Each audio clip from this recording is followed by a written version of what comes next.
Եթե կանգնեք կամրջի վրա ու այդ պահին որևէ ծանր մեքենա անցնի, ցնցումներ կզգաք, ձայներ կլսեք, ասում են ներքին Չարբախի բնակիչները, ովքեր ամեն օր վախով են քնում ու արթնանում այն մտքից, որ ամեն պահի կարող է կամուրջը փլուզվել։ Վտանգված է հանրապետական զորակոչային հավաքակայանից ներքին Չարբախ, Մասիս եւ այլ բնակավայրեր տանող կամուրջը, այն փլուզման եզրին է, հատկապես բեռնատարների եւ քաղաքային տրանսպորտի երթևեկի ժամանակ ամբողջովին ցնցվում է։ Առկային մեծ ճաքեր ու անտանելի են փոսերը, վնասվում են մեքենաները։ Բնակիչների խոսքով, անգամ զինվորները իրենց ծառայությունը սկսելուց առաջ հենց այս կամրջով են անցնում, որը անվտանգային կարևոր նշանակություն ունի։ Արելու ընթացքում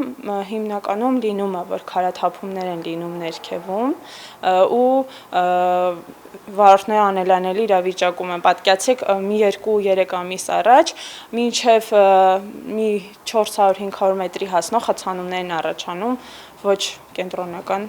քաղաքի կենտրոնական փողոցում։ Խնդրեի, որ կամուրջը շուշուտ մաքրեն, այդ ուրիշ բան։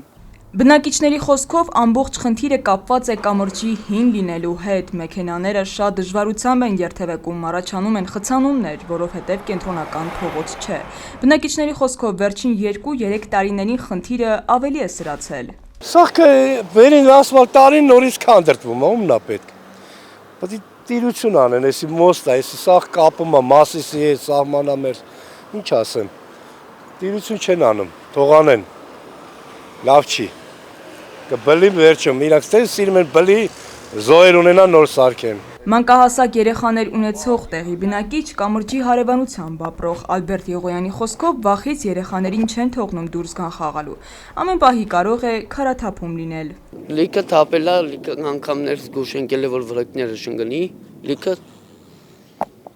խորհուրդ կտանք, որ կամ սարքեն կամ քանդեն, ռադանեն հետա։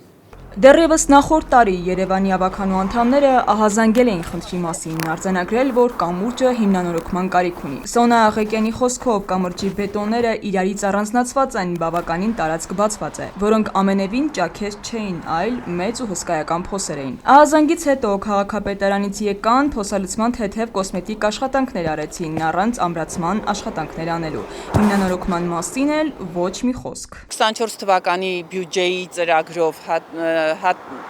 հստակ տեսեք ցնցվում է, հենց հիմա ցնցվում է, հատկացրել են Արարատյան փողոցի էստակադայի, որը սա է, էստակադայի հիմնանորոգման եւ վերականգնման աշխատանքների համար 390 միլիոն, իհարկե ոչ միայն սրա, այլ նաև եւս 44 վերգետնյա անցումներ, բայց ամբողջը 390 միլիոն պիտի ծախսեին։